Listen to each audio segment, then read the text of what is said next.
5 വർഷത്തെ പ്രണയം, ഒടുവിലൊരു ആത്മഹത്യ. തീർന്നുവല്ല, എല്ലാം ഒരു നിമിഷം കൊണ്ട് അവസാനിപ്പിച്ചു. അച്ഛൻ, അമ്മ, സഹോദരങ്ങൾ, സുഹൃത്തുക്കൾ ഇവരെ എല്ലാം ഒറ്റയ്ക്കാക്കി അവൻ തൻ്റെ ജീവിതം അവസാനിപ്പിച്ച് മരണത്തിലേക്ക് പോകണമെങ്കിൽ അവൻ ആ പ്രണയത്തെ അത്രമാത്രം മനസ്സിൽ കൊണ്ട് നടന്നിട്ടുണ്ടാവാം. ഒരുപക്ഷെ ഈ പറഞ്ഞവരെക്കാൾ ഒരു പടി മുകളിൽ അവൻ അവളെ അവൻ്റെ ജീവിതത്തിൽ സ്നേഹിച്ചിട്ടുണ്ടാവാം.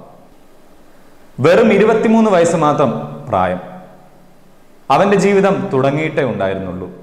അതിനു മുമ്പേ അവൻ ആ ജീവിതം അവസാനിപ്പിക്കണമെങ്കിൽ അവൻ അവളെ അത്രയ്ക്ക് സ്നേഹിച്ചിട്ടുണ്ടാവും. മിഥു മോഹൻ ഒരു കുടുംബത്തിന്റെ പ്രതീക്ഷയും ഒരു നാടിന്റെ റോൾ മോഡലുമായിരുന്നു അവൻ. തൻ്റെ 5 വർഷം നീണ്ട പ്രണയം നഷ്ടപ്പെട്ടു പോയതിനെ തുടർന്ന് അവൻ അവൻ്റെ ജീവൻ ഒടുക്കി.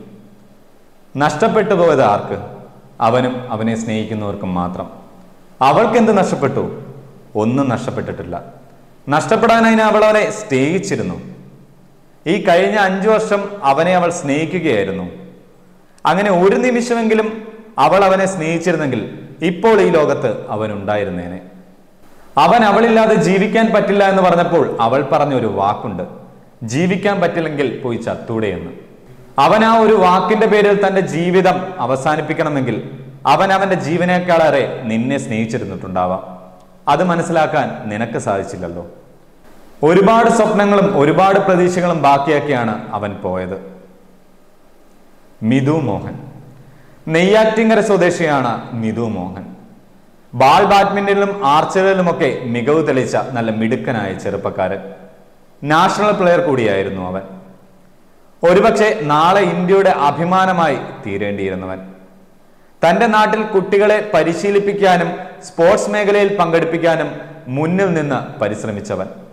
പഠനത്തിലും സ്പോർട്സിലും ഒരുപോലെ നേടിയെടുത്ത ഒട്ടനവധി മെഡലുകളും ട്രോഫികളും അതെല്ലാം ഒരു നിമിഷത്തെ തീരുമാനത്തിൽ ഇല്ലാതെയായിപ്പോയി. അതേ രീതിയിൽ നടന്ന ഒന്നാണ് ഷാരോൺ എന്ന ചെറുപ്പക്കാരന്റെ മരണം. മരണമല്ല, കൊലപാതകം. അത്രയധികം സ്നേഹിച്ചവനെ സ്നേഹത്തിലൂടെ തന്നെ അവൾ കൊലപ്പെടുത്തി. കുടിക്കാൻ നൽകിയ ജ്യൂസിൽ വിഷം ചേർത്ത് നൽകി അവൾ അവനെ കൊലപ്പെടുത്തി.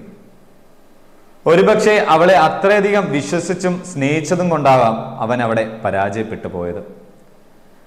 അവസാനം അവളെ നമ്മുടെ നിയമവ്യവസ്ഥ എന്ത് ചെയ്തു? അവൾ ഇപ്പോഴും ഇറങ്ങി നടക്കുന്നില്ലേ നമ്മുടെ സമൂഹത്തിൽ, നമ്മുടെ മുന്നിൽ കൂടി തന്നെ?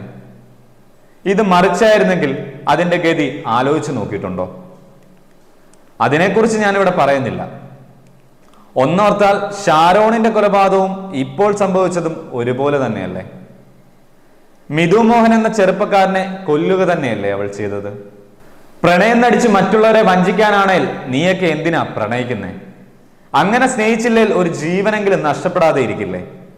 അതല്ല, ഇനി ആണായാലും പെണ്ണായാലും മറ്റാവശ്യങ്ങൾക്ക് വേണ്ടിയും വെറും കാമത്തിനും ലൈംഗികയ്ക്ക് വേണ്ടിയുമാണ് ഈ പറയുന്ന പ്രണയമെങ്കിൽ അതിന് മറ്റു പലതിനും പോയാൽ പോരെ? അതിനെയാണോ നീയൊക്കെ ഈ പ്രണയം എന്ന് വിളിക്കുന്നേ? ശരിയാണ്, പരസ്പരം മനസ്സിലാക്കി പ്രണയിച്ച് കല്യാണം കഴിക്കുന്നവർ ഉണ്ട് നമ്മുടെ ഈ സമൂഹത്തിൽ. അവരുടെ എണ്ണം കൂടുതലുമാണ്. എന്നാൽ അതേ ഈ സമൂഹത്തിൽ തന്നെയാണ് ഈ മരണങ്ങൾ നടക്കുന്നത്.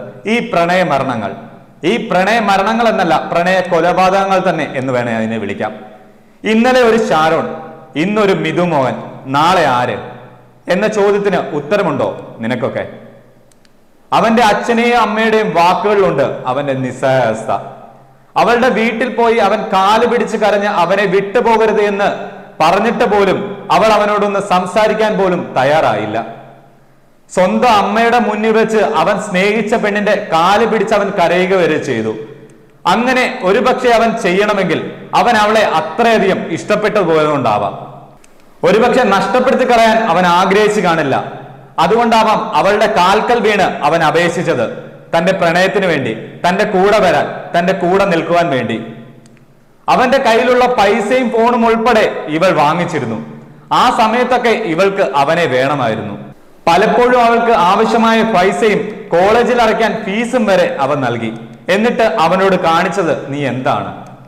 എല്ലാം കഴിഞ്ഞപ്പോൾ അവൾക്ക് അവനെ വേണ്ടാതായി. സ്നേഹമാണ് എന്ന് പറഞ്ഞ നാവുകൊണ്ട് തന്നെ അവനോട് പോയി ചാവാനും അവൾ പറഞ്ഞു. അവസാനം അവൻ പോയി, അവൾ പറഞ്ഞതുപോലെ തന്നെ. മരണശേഷവും അവനെ വെറുതെ ഇടാൻ അവൾ തയ്യാറായില്ല. അവന്റെ വിയോഗത്തിൽ ഒരു തരി പോലും സങ്കടമില്ലാത്ത അവൾ സാമൂഹ്യ മാധ്യമങ്ങൾ വന്ന അവന്റെ വിയോഗ ചിത്രങ്ങൾക്ക് പോലും ലൈക്ക് ചെയ്ത് രസിക്കുകയായിരുന്നു, ഒരു സൈക്കോയെ പോലെ. അവന്റെ വീട്ടിലെ അവൻ വളർത്തിയ നായ പോലും അവനെ കാണാത്ത വിഷമത്തിൽ ആഹാരം പോലും കഴിക്കാതെ ഇരിക്കുന്നു. ഒന്ന് ചോദിച്ചോട്ടെ, ആ നായ കാണിച്ച സ്നേഹമെങ്കിലും നീ അവനോട് കാണിച്ചിട്ടുണ്ടോടി?